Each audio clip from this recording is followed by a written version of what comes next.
Hey everybody, welcome back to Everyday Legends, and today we're going to discuss a little bit about Android versus iPhone. And just before this video starts, okay, it's going to be a pro Android video, but I have used iPhones in the past. Here's an iPhone 4, I think it is, a 5.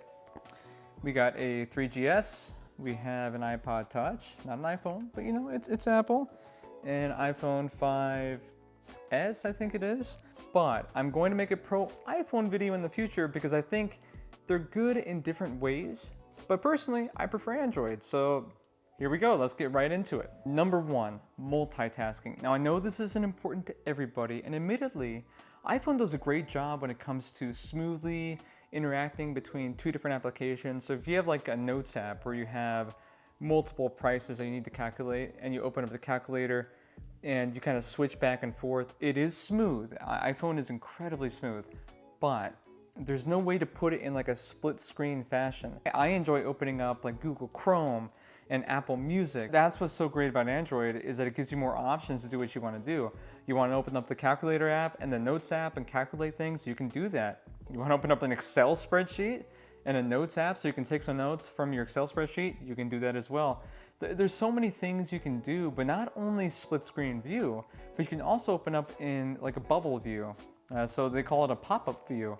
So you can see here, like I got on the screen here, and you can move it around, you can resize it, you can make it transparent if you want. Maybe you just want to minimize it, kind of get it out of there. And this works great for like if you have messages that you want to get to.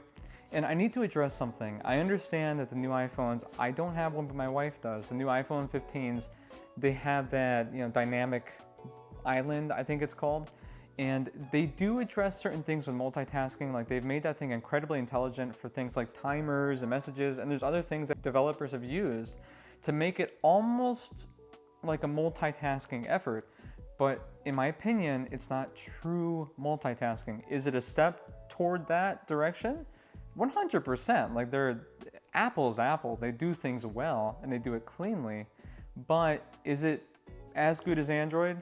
No way, man. I mean, if you want to multitask, don't even think about an iPhone. Get an Android phone. That is a true multitasking champion. Number two, customization. And Android is incredible in this. Now, I can't say you can't customize an iPhone. You can move apps around, you can add widgets, you can add your wallpapers. You can do a lot of things to customize and make it your own, right? But Android does it in a very special way. So Android, normally like the stock Android experience is going to be on your Google Pixel phones because Android is Google. So Google is the iPhone of Android, so to speak. So their Android experience is much more vanilla, if you will. But if you don't like that Android experience, get a Samsung phone. They have their own skin of Android, and they offer a lot more customization. Each manufacturer of phones has their own style or skin. And even if you don't like that, you can download things like Nova Launcher, you can go Niagara Launcher, and not only that, but something so easy as to move an application wherever you want it. Maybe I don't want it to be the next application over, like on iPhone. Maybe I want the application to be in the middle of the screen. I mean, maybe I want the widget to be on the very bottom and have nothing up top.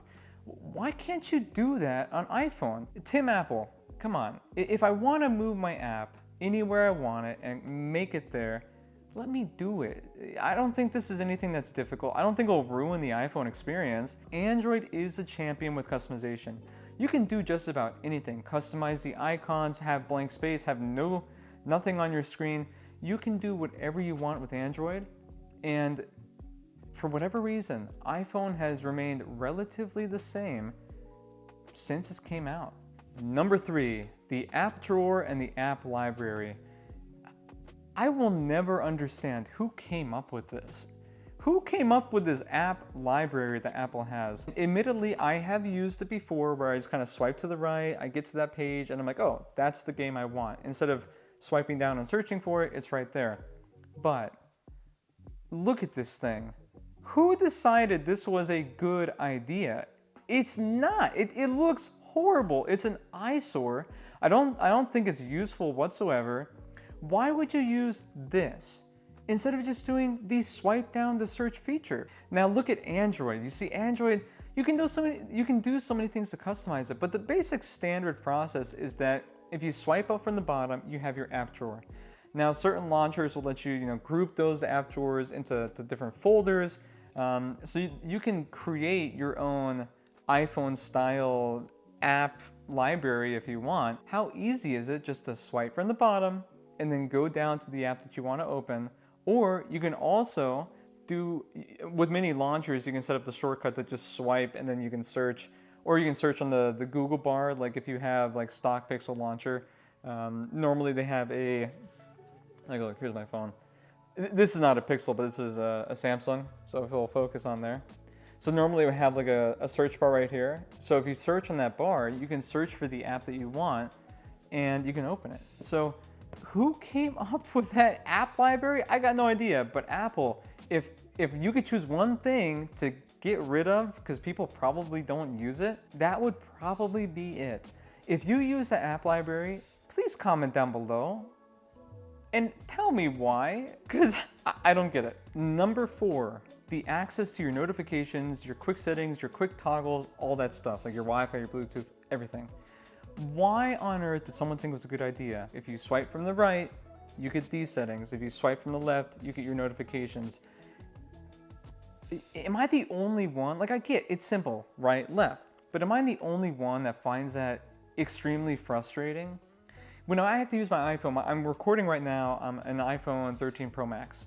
When I use my iPhone, it is something that bugs the heck out of me. When I have to turn on the flashlight, when I have to check out the Wi-Fi settings I'm having issues at, or turn on a Bluetooth device, to swipe from the right is so frustrating. I remember when Apple, its whole thing was, make it easy, it just works. That is anything but easy, and maybe it's just me, but I've noticed Apple going away from the ease of use, and a lot of times I go back to my iPhone and I go, this is more complicated. It's more self-intuitive on Android, when before it didn't used to be that way. So where did we change? Where did we switch? Look at Android. You just swipe down anywhere on the screen. You got all your toggles right there. But not only that, but did you notice on iPhone, the different tools and quick toggles that you have, there's no labels for them? Is it just me who looks at those things and goes, I don't know what the heck that is until I actually click on it?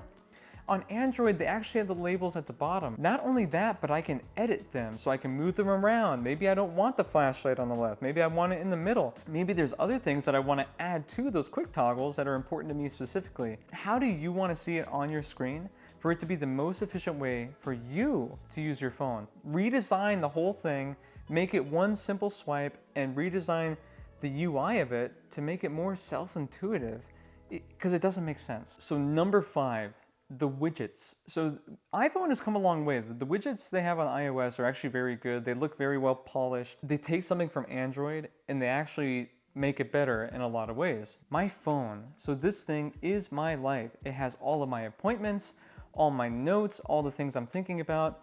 It has my communication, everything, right? And one thing I use it for probably the most is to organize my life. One way I do that is through Google Calendars. So when you open up a widget, for example, on iPhone and you have the calendar, you can see everything. You can see all the dates and the month and everything. It looks great and polished. The issue I have is that you can't interact with it. So on Android, if I want to look at my schedule and see, I can expand it to show all of my different appointments that I have on that day.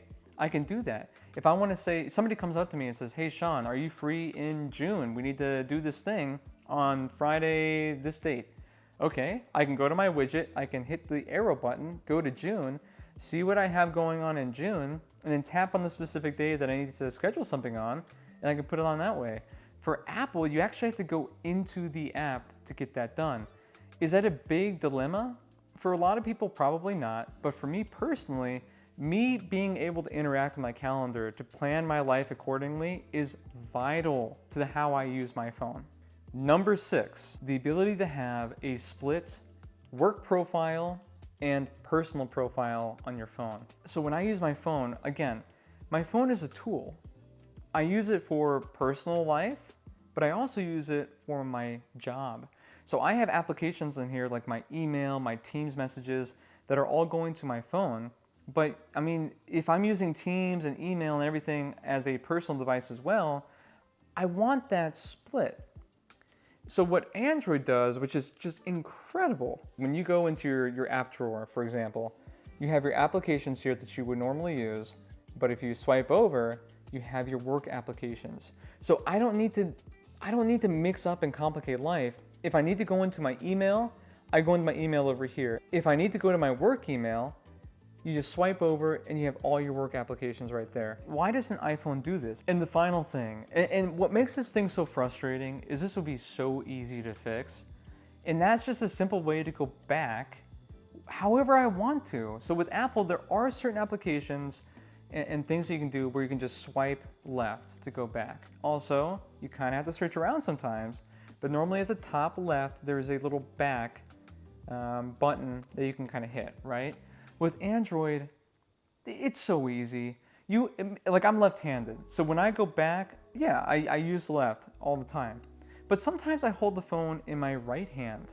And what if I want to browse Reddit or go through my music and I'm holding the phone in my right hand? Well, how am I supposed to swipe left like this? It's extremely uncomfortable. The way phones are these days, no way, man. With Android, you can simply swipe from the right or the left in any application, in whatever video you're watching. It doesn't matter. Android is just, it blows my mind. When Apple came out, I remember my parents saying, I want to get an iPhone because it's easy to use. And it truly was. When Apple came out with the first phones, it was a very simple device to use. I could be coming at this from a wrong angle, but in my personal opinion, this is so much easier to use than an iPhone these days. iPhone has lost their way when it comes to ease of use. I find it extremely complicated to use, when in reality, I can make this as complicated or as simple as I want to. It's based on what I want. So that is really it. Those are my top gripes when it comes to iPhone. Now, does that mean that iPhone is bad, that you shouldn't use iPhone, that I hate Apple and all these? No. I film with an iPhone 13 Pro Max. I have a MacBook that I'm editing on, and I love the AirDrop functionality. I love iMessage. Admittedly, I use an app called Blue Bubbles on my Android phone. Go check that out. If you have Android, you can get iMessage on your Android phone, and it works great. So there are workarounds, but at the end of the day, you need to choose a phone that fits you. And in my personal opinion, when it comes to the average person, if you just need a phone to work as you intend it to work, buy an Android. In my opinion, Android was built for you to create your own experience. iPhone was built for you so you could enjoy Apple's experience. Please hit like and subscribe down below, and there will be a video coming out that will be a little bit more pro Apple, so all you iPhone users, don't get too stressed out there in the comment section. And I will see all of you next time.